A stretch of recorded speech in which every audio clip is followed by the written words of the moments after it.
मथुरा में जिला जज की अदालत में आज श्री कृष्ण जन्मस्थान एवं शाही ईदगाह मामले की सुनवाई हुई। सुनवाई के दौरान दोनों पक्षों की ओर से लंबी बहस हुई, जिसके बाद जिला जज ने रिवीजन बतौर दायर श्री कृष्ण विराजमान की याचिका पर अपना फैसला सुरक्षित रख लिया है। जिला जज की अदालत अब 19 मई को ये मुकर्रर करेगी कि अधिवक्ता हरिशंकर जैन, रंजना अग्निहोत्री सहित 8 लोगों द्वारा दायर की गई याचिका वाद के रूप में स्वीकार की जानी चाहिए या नहीं। गौरतलब है कि न्यायालय सिविल जज सीनियर डिवीजन ने 30 सितंबर 2020 को श्री कृष्ण विराजमान की याचिका को राइट टू स्वी का आधार मानते हुए खारिज कर दिया था, जिसके बाद याचिकाकर्ताओं ने रिवीजन के लिए जिला जज की अदालत का दरवाजा खटखटाया था और 16 अक्टूबर 2020 को जिला जज की अदालत ने अपील को स्वीकार करते हुए सुन्नी वक्फ बोर्ड, श्री कृष्ण जन्मस्थान ट्रस्ट, श्री कृष्ण जन्मस्थान सेवा संघ, शाही ईदगाह ट्रस्ट चारों को नोटिस जारी किए थे। माननीय जिला जज महोदय के यहाँ इस केस की सुनवाई चल रही थी।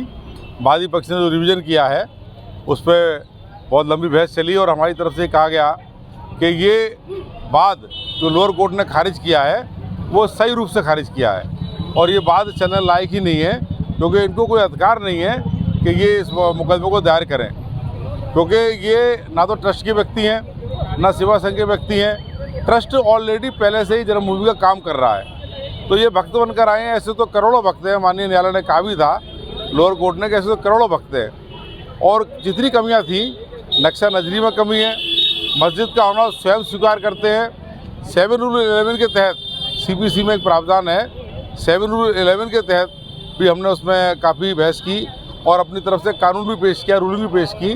साथ ही जनरल रूल सिविल जो है जिसके तहत जो कार्रवाई होती है उस पर भी बहस की गई है और ये भी बताया गया कि जो आप बताते हैं कि ट्रस्ट बना, उस ट्रस्ट को इस ज़मीन को मंदिर के नाम करने का अधिकार ही नहीं था, क्योंकि ट्रस्ट के नाम वो ज़मीन है भी नहीं।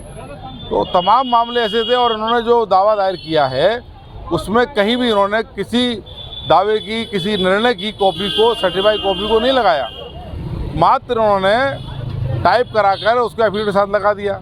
जबकि नियम से अगर आप अपनी कोई बात कह रहे हैं तो उस मुकदमे की कोई सर्टिफाइड कॉपी इनको लगानी चाहिए थी। तो ऐसी तमाम कमियाँ थी जिनका माननीय न्यायालय का अपने ध्यान आकर्षित किया है और वर्शिप एक्ट के प्लेसों पर जो वर्शिप एक्ट है उसके तहत भी ये स्पष्ट है कि 15 अगस्त 1947 से पहले बाबरी मस्जिद को छोड़कर अन्य जो भी धर्मस्थल होंगे उनमें कोई बदलाव या उनका कोई कन्वर्जन नहीं किया जाएगा, उसके तहत भी बाढ़ है। दूसरे 1968 का ये समझौता है, 1974 में डिग्री हुआ, इतने लंबे समय के बाद आ रहे हैं तो लिमिटेशन एक्ट, बाढ़ एक्ट, उससे भी जो बाहर है। तो तमाम ऐसे मुद्दे थे जिनको हमने माननीय न्यायालय के समक्ष रखा है। माननीय न्यायालय ने दोनों पक्षों की बहस आज पूरी हो चुकी है। पिछले कई महीनों से इस पर बहस जारी थी और हमारा ये भी कहना था कि ये रिवीजन मेंटेनेबल नहीं है किसी सूरत में, क्योंकि ये OS नहीं था, ये खाली प्रिकिल बात था और प्रिकिल बात की अपील होगी, रिवीजन नहीं होगा। माननीय न्यायालय ने दोनों की दलीलों को सुनने के बाद 19 मई में जजमेंट के लिए लगा दी है। इस बीच में हमें कुछ कानून भी दाखिल करने हैं। 19 मई को जो फैसला होगा उस पर विचार किया जाएगा।